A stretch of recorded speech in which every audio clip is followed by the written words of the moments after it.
परमेश्वर की चरणों में आकर विनती करेंगे, वचन के लिए प्रार्थना करेंगे।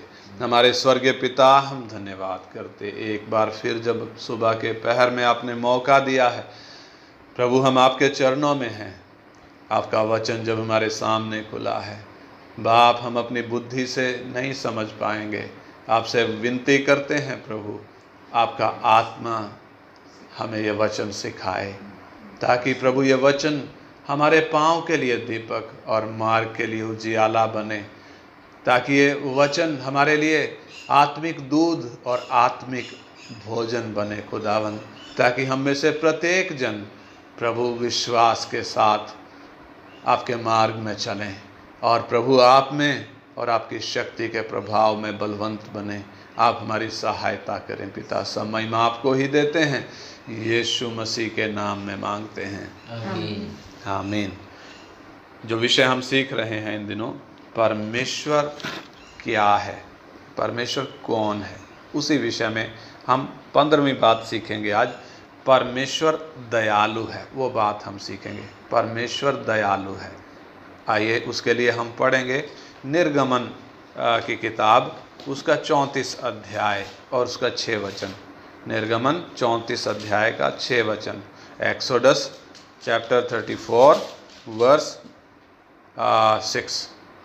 यहोवा उसके सामने होकर यो प्रचार करता हुआ चला, यहोवा यहोवा ईश्वर दयालु और अनुग्रहकारी, कोप करने में धीरजवंत और अति करुणामय और सत्य। हाँ, इधर जो बात लिखी हुई है, लिखा है यहोवा यहोवा अनुग्रह का दयालु और अनुग्रहकारी, कोप करने में धीरजवंत और अति करुणामय और सत्य है। यानी कि परमेश्वर खुद अपने विषय में प्रचार कर रहा है। कौन प्रचार कर रहा है? कोई और नहीं बल्कि परमेश्वर खुद अपने विषय में प्रचार कर रहा है कि यहोवा यहोवा ईश्वर दयालु और अनुग्रहकारी, कोप करने में धीरजवंत और अति करुणामय और सत्य है। निर्गमन 34 का 6 वचन हमने पढ़ा है, जिसमें हम परमेश्वर के कई गुणों को देखते हैं।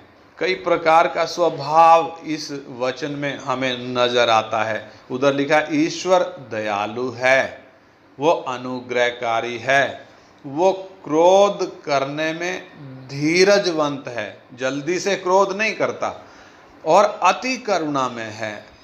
इंग्लिश में लिखा है वो भला है, बहुत भलाई करता है और सत्य है।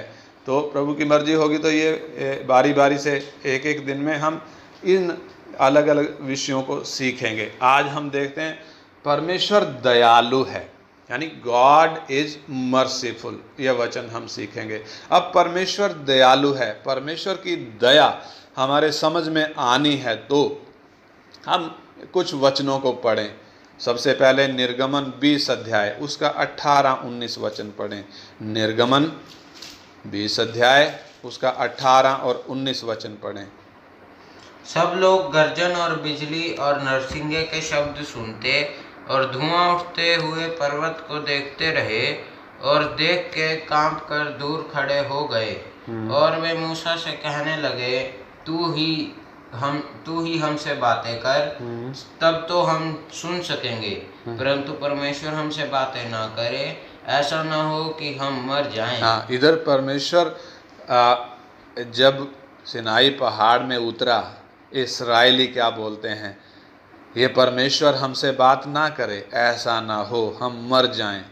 उसका 24 का 17 भी पढ़ें। 24 का 17। इजराइलियों की दृष्टि में यहोवा का तेज पर्वत की चोटी पर प्रचंड आग के समान दिखाई पड़ता था। हाँ, इस्राएलियों की दृष्टि में यहोवा का तेज पर्वत की चोटी पर प्रचंड आग सा देख पड़ता था। आग के, बहुत खतरनाक आग के समान देख पड़ता था। व्यवस्था विवरण 4 का 23 और 24 वचन। व्यवस्था विवरण 4 अध्याय का 23 और 24 वचन। इसलिए अपने विषय में तुम सावधान रहो, कहीं ऐसा न हो कि तुम उस वाचा को भूलकर जो तुम्हारे परमेश्वर यहोवा ने तुमसे बांधी है, किसी और वस्तु की मूर्ति खोद कर बनाओ, जिसे तुम्हारे परमेश्वर यहोवा ने तुमको मना किया है, क्योंकि तुम्हारा परमेश्वर यहोवा भस्म करने वाली आग है, वह जल उठने वाला ईश्वर है। इधर परमेश्वर का जो स्वभाव लिखा है, क्योंकि तुम्हारा परमेश्वर यहोवा भस्म करने वाली आग है और वह जल उठने वाला ईश्वर है। व्यवस्था विवरण 9:3 भी पढ़ें। व्यवस्था विवरण 9 अध्याय उसका 3 वचन। इसलिए आज तू यह जान ले कि जो तेरे आगे भस्म करने वाली आग के समान पार जाने वाला है, वह तेरा परमेश्वर यहोवा है। इधर भी जो बात लिखी है, इसलिए आज तू ये जान ले कि जो तेरे आगे भस्म करने वाली आग के समान पार जाने वाला है, वो तेरा परमेश्वर यहोवा है। इब्रानी 12:29 भी पढ़ें। इब्रानी 12 अध्याय उसका 29 वचन। हिब्रू 12:29। क्योंकि हमारा परमेश्वर भस्म करने वाली आग है। हमारा परमेश्वर भस्म करने वाली आग है। ये इतने सारे वचन हमने पढ़े। इन वचनों में हमें एक बात साफ तरीके से नजर आती है, और वो ये है कि हमारा परमेश्वर भस्म करने वाली आग है। वो भय योग्य परमेश्वर है। वो ऐसा परमेश्वर है कि कौन उसका भय ना माने। वो आग सा देख पड़ता है, कोई उसकी आवाज सुन नहीं सकता है। इस्राएली भी जब उसकी आवाज सुनाई पड़ी, वो डर कर दूर खड़े हो गए। बोलते हैं, हे मूसा तू हमसे बात कर, ये परमेश्वर हमसे बात ना करे, क्योंकि ऐसा ना हो हम इसकी आवाज सुने और मर जाएं। यानी इतना भय योग्य परमेश्वर, वो जो भस्म करने वाली आग है, वो दयालु कैसे? सवाल उठता है, ये जो भस्म करने वाली आग है, ये दयालु कैसे? परमेश्वर ने मनुष्य को अपने बड़े उद्देश्य के लिए बनाया है। पाप में गिरने के बावजूद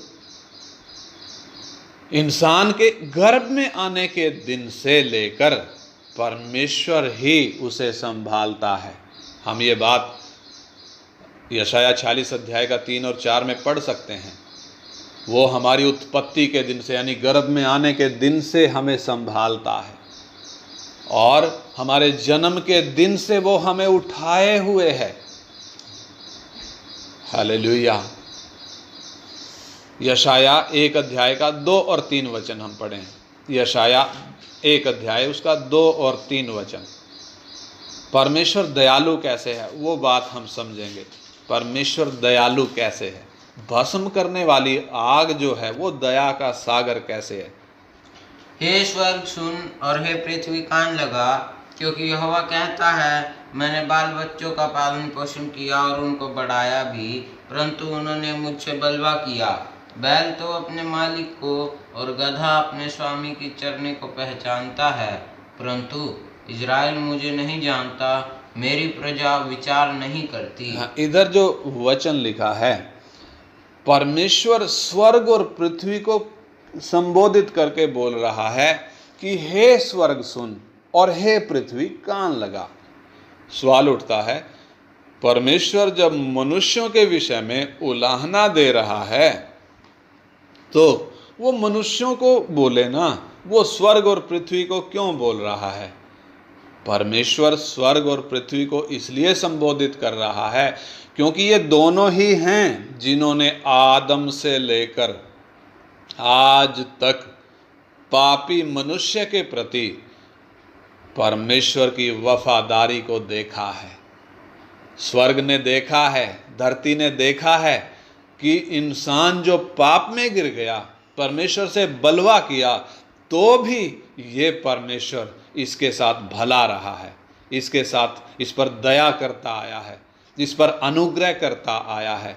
इस परमेश्वर ने कभी भी इस पर इसके कामों का दंड उस तरीके से नहीं दिया है। परमेश्वर ने मनुष्य ने परमेश्वर से बलवा किया है, परमेश्वर की भलाइयों को याद ना करके, परमेश्वर जो पालन पोषण करता है, बढ़ाता है, उसके बावजूद भी मनुष्य ने परमेश्वर से बलवा किया है। अगर उसके बलवे को देखें तो इंसान की जो तुलना करी गई है, नासमझ पशु भी उससे ज़्यादा समझदार दिखते हैं। बैल तो अपने मालिक को पहचानता है, गधा अपने मालिक की चरनी को पहचानता है। ये नासमझ पशु, मनुष्य जितने समझदार नहीं हैं, तो भी इनमें खूबी क्या है? परमेश्वर जब अपने वचन में इनका वर्णन कर रहा है, इनकी खूबी क्या है?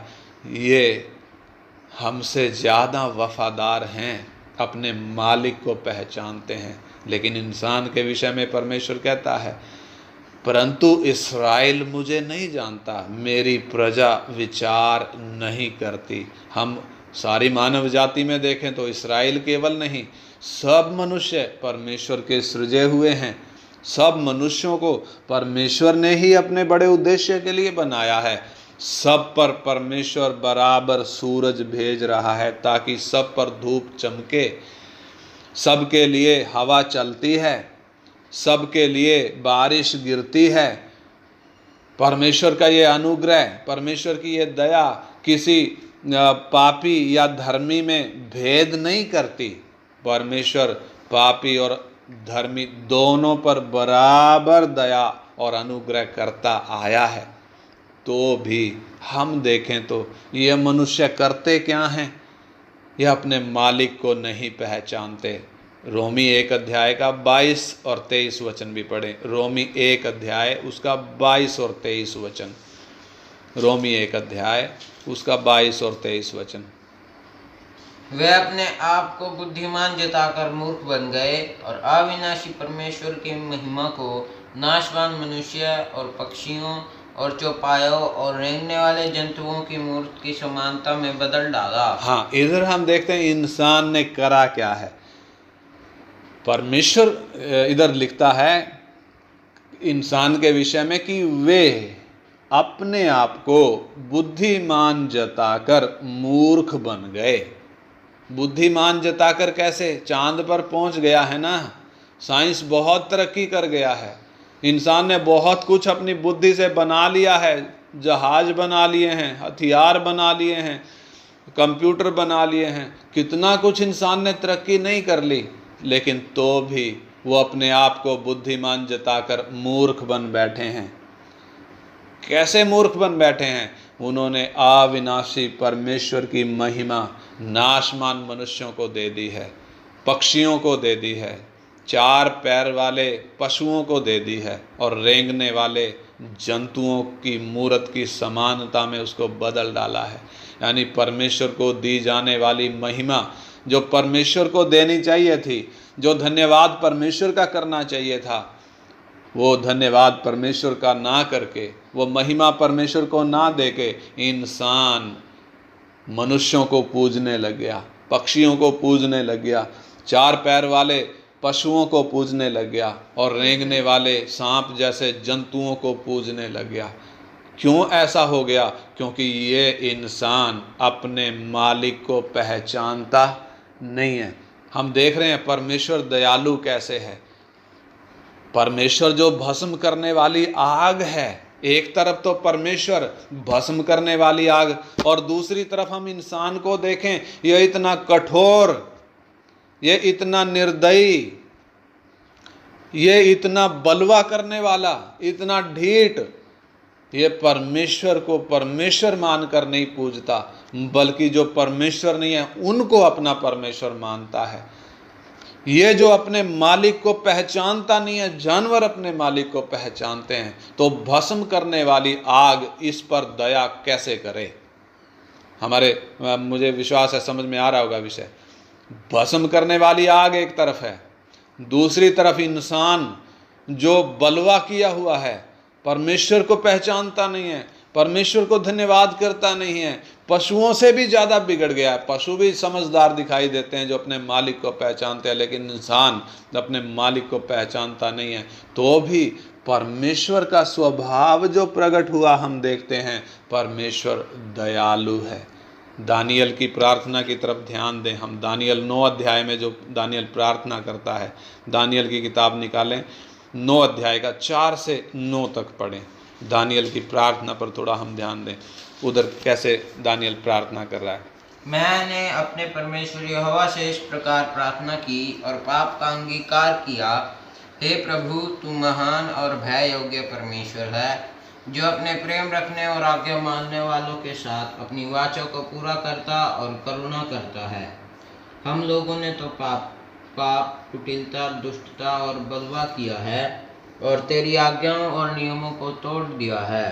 तेरे जो दास नबी लोग हमारे राजाओं, हाकिमों, पूर्वजों और सब साधारण लोगों से तेरे नाम से बातें करते थे, उनकी हमने नहीं सुनी। हे प्रभु, तू धर्मी है, परंतु हम लोगों को आज के दिन लज्जित होना पड़ता है, अर्थात यरूशलेम में निवास करने वाले सब यहूदियों को, क्या समीप क्या दूर के सब इजरायली लोगों को, जिन्हें तूने उस विश्वासघात के कारण जो उन्होंने तेरे साथ किया था देश देश में तितर बितर कर दिया है, उन सबों को लज्जित होना पड़ता है। हे यहोवा, हम लोगों ने अपने राजाओं, हाकिमों और पूर्वजों समेत तेरे विरुद्ध पाप किया है, इस कारण हमको लज्जित होना पड़ता है। परंतु यद्यपि हम अपने परमेश्वर प्रभु से फिर गए, तो भी तू दया सागर और क्षमा की खान है। हाँ, इधर जो दानियल बोल रहा है प्रार्थना में, परमेश्वर के सामने जो विषय रख रहा है, विषय क्या है? इस्राएलियों ने परमेश्वर से बलवा किया, यहूदियों ने भी परमेश्वर से बलवा किया, परमेश्वर की दी हुई व्यवस्था पर नहीं चले। परमेश्वर ने जब चेतावनी देने के लिए अपने नबी भेजे, उनको भी जान से मार डाला, उनकी भी नहीं सुनी, परमेश्वर की बातों की ओर कान नहीं लगाया, बल्कि पाप पर पाप, बलवा पर बलवा करते गए। यहाँ तक कि राजाओं ने भी, हाकिमों ने भी, पूर्वजों ने भी, जितने थे बड़े बड़े, सब ने पाप किया और आम साधारण लोगों ने भी पाप किया, परमेश्वर से बलवा किया। ऐसे में परमेश्वर की सजा जो पड़ी, सजा क्या पड़ी? परमेश्वर ने उनको गुलामी में भेज दिया। ये 2 गोत्र नबूकदनेस्सर की गुलामी में चले गए, बाकी 10 गोत्र अशूर की गुलामी में चले गए। और जब ये 2 गोत्रों में से ये दानियल जब प्रार्थना कर रहा है, अपने लोगों का पाप अंगीकार कर रहा है, अपने लोगों के पाप को क्या कर रहा है? अंगीकार कर रहा है, मान रहा है, हाँ हे परमेश्वर, हमने तेरे विरुद्ध बलवा किया है।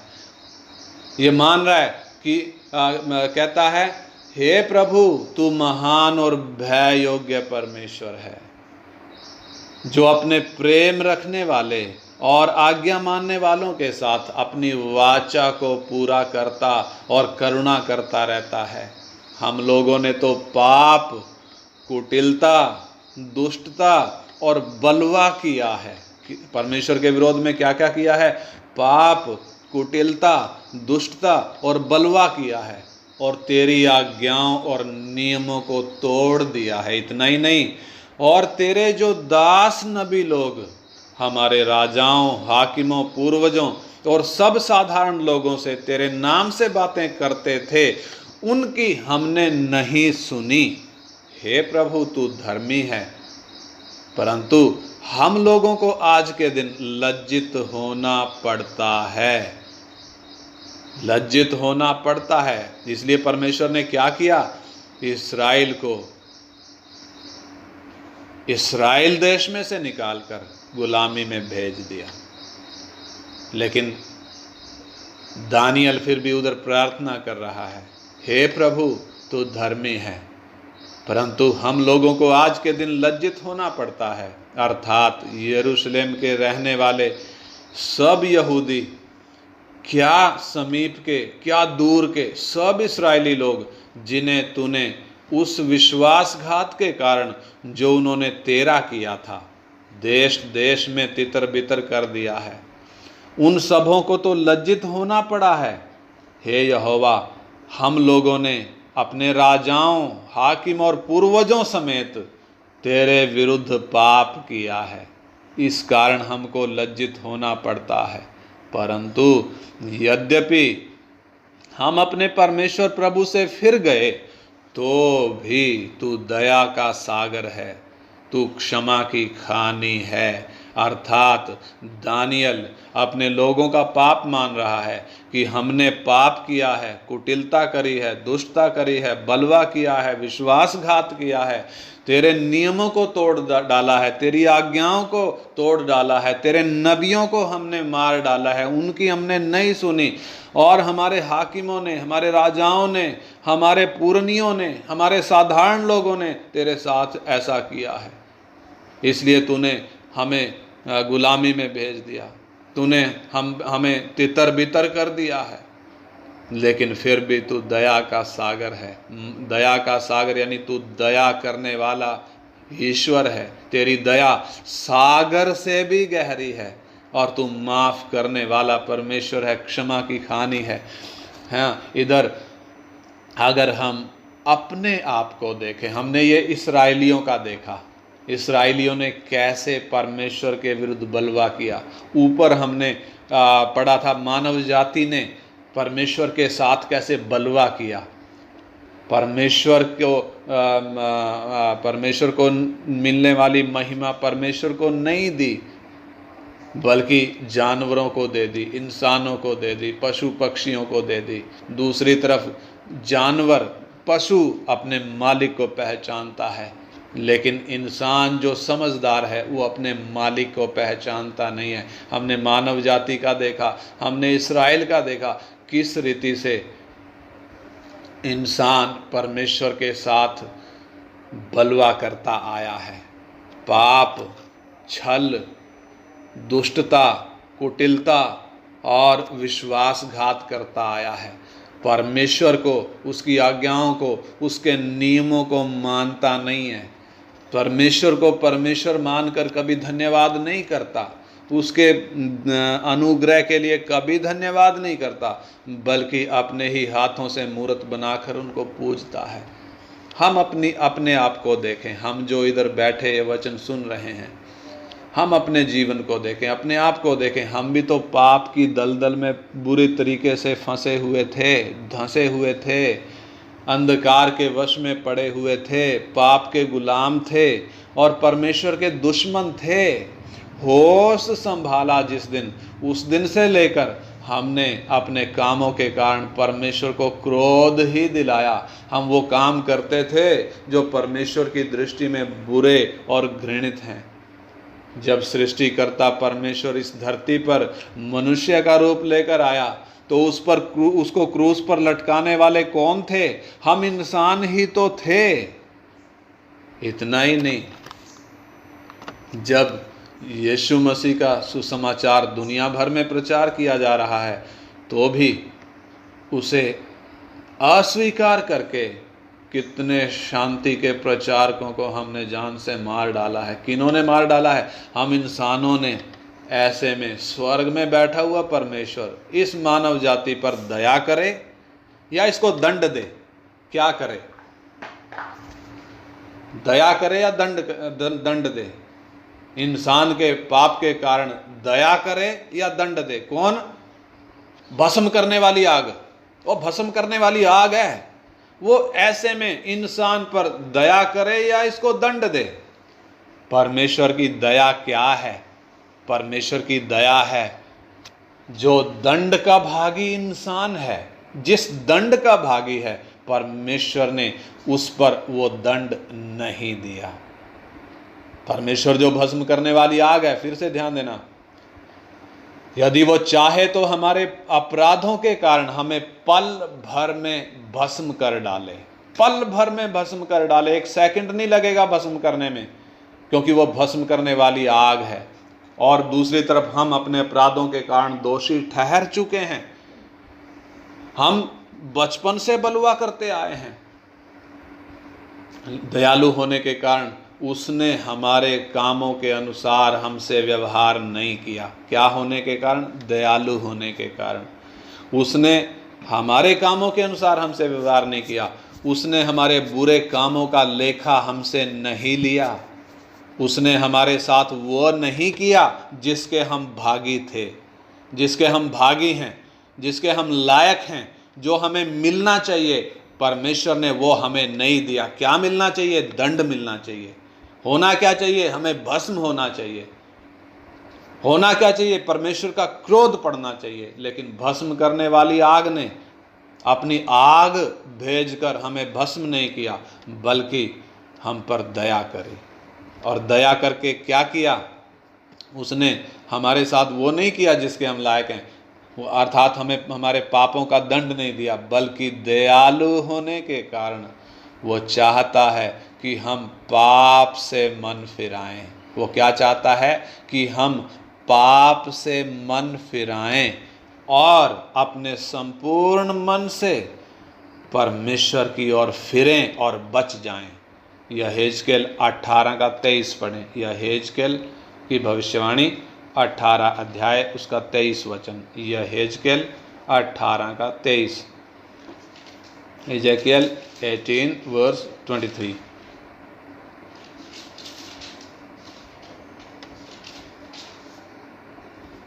प्रभु यहोवा की यह वाणी है, क्या मैं दुष्ट के मरने से कुछ भी प्रसन्न होता हूँ? क्या मैं इससे प्रसन्न नहीं होता कि वह अपने मार्ग से फिरकर जीवित रहे? हाँ, देखिए परमेश्वर की मनसा को देखिए। हालांकि वो भस्म करने वाली आग है, दूसरी तरफ वो दयालु भी है। उस दयालु की दया को देखिए। हम भस्म करने वाली आग की उसको कोप को नहीं देख रहे, बल्कि उसकी दया को देख रहे हैं। हम भस्म करने वाली आग का वो वचन क्यों पढ़े? ताकि हमें एहसास हो जाए परमेश्वर दयालु है। भस्म करने वाली आग है तो भी उसने हम पर दया करी है। वो कहता है, प्रभु यहोवा की ये वाणी है, क्या मैं दुष्ट के मरने से कुछ भी प्रसन्न होता हूँ? क्या मैं इससे प्रसन्न नहीं होता कि दुष्ट अपने मार्ग से फिरकर जीवित रहे? यानी परमेश्वर की मनसा क्या? एक पापी व्यक्ति, एक दुष्ट व्यक्ति अपना मार्ग छोड़े, पाप से मन फिराए और जीवित रहे, बच जाए। इसलिए परमेश्वर प्रेरित 17 का 30 भी पढ़ें। प्रेरित 17 का 30। प्रेरितों के काम 17 का 30 भी पढ़ें।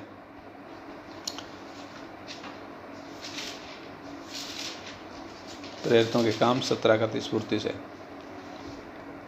इसलिए परमेश्वर ने अज्ञानता के समयों पर ध्यान नहीं दिया, पर अब हर जगह सब मनुष्यों को मन फिराने की आज्ञा देता है। हाँ, परमेश्वर ने क्या नहीं किया?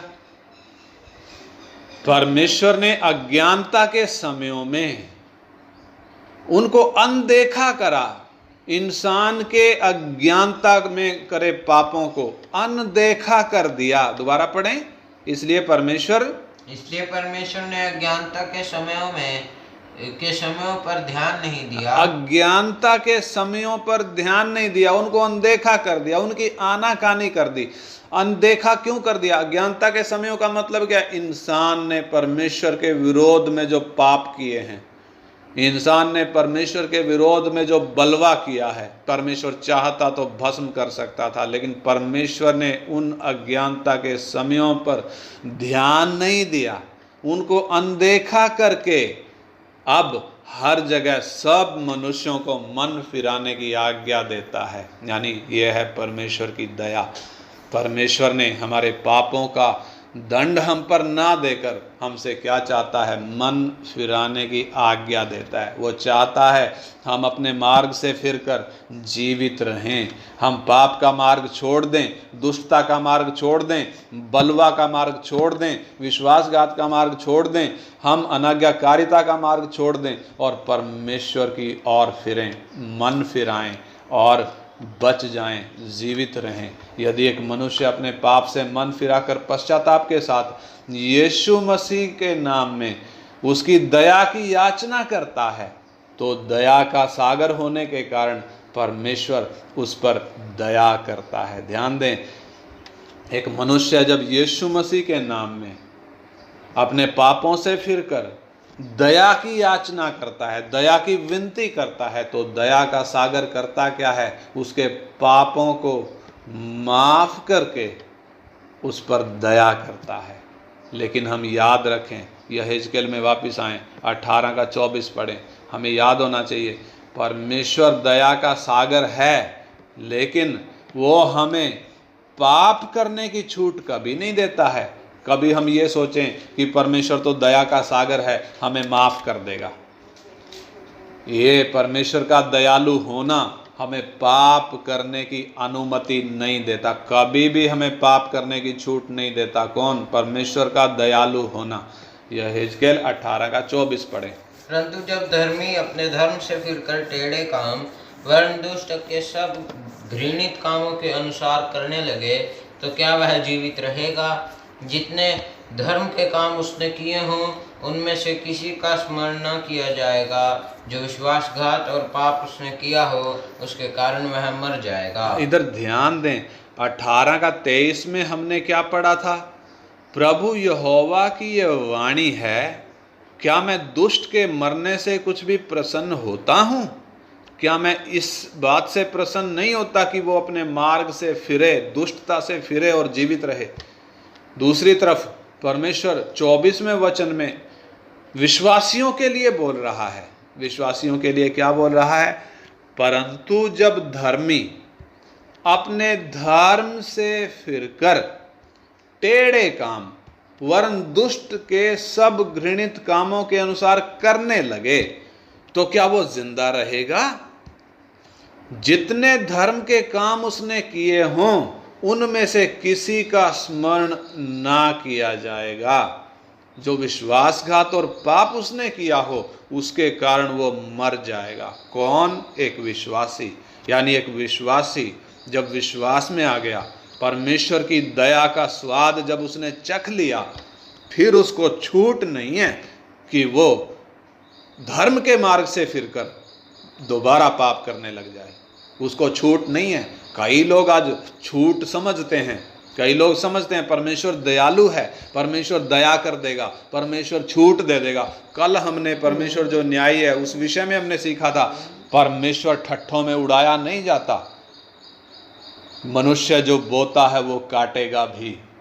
परमेश्वर दयालु है, लेकिन इसका मतलब ये नहीं है कि वो हम यदि परमेश्वर की पहचान में आ गए, सत्य को पहचान लिया, तो हम पाप करने लग जाएं।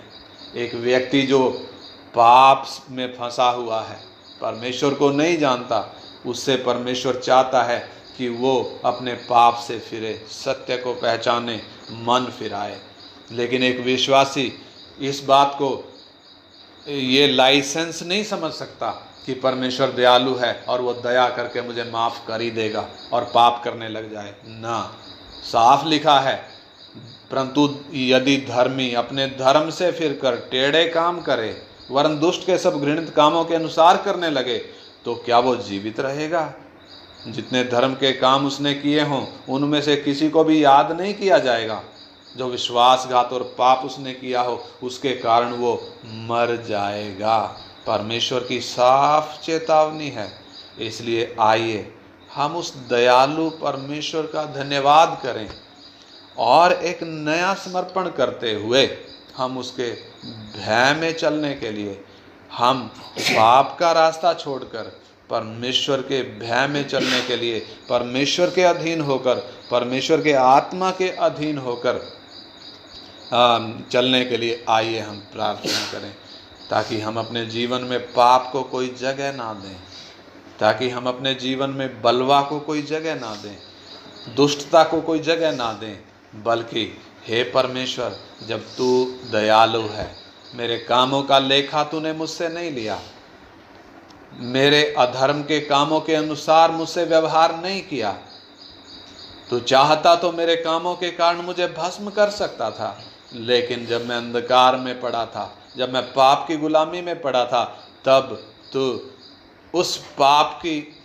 दलदल में नीचे उतर आया और मेरा हाथ पकड़कर मुझे उस दलदल से बाहर निकाल लिया। तूने मुझे चट्टान पर खड़ा किया, मेरे पैरों को तूने मजबूत किया, अपना खून देकर मेरे सारे दाग धो दिए और तूने मुझे धर्मी ठहरा दिया। हे दयालु पिता, तेरा धन्यवाद हो। हे दयालु पिता, तेरा धन्यवाद हो। अगर तेरी दया मुझ पर ना हुई होती, आइए हम मुंह खोलें, प्रभु का धन्यवाद करें।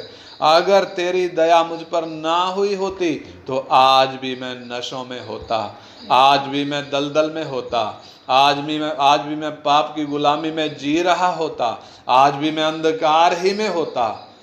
तेरी दया मुझ पर होने के कारण आज मैं तेरे चरणों में हूँ। तेरी दया मुझ पर होने के कारण आज मैं मसीह यीशु पर विश्वास करके चलता हूँ।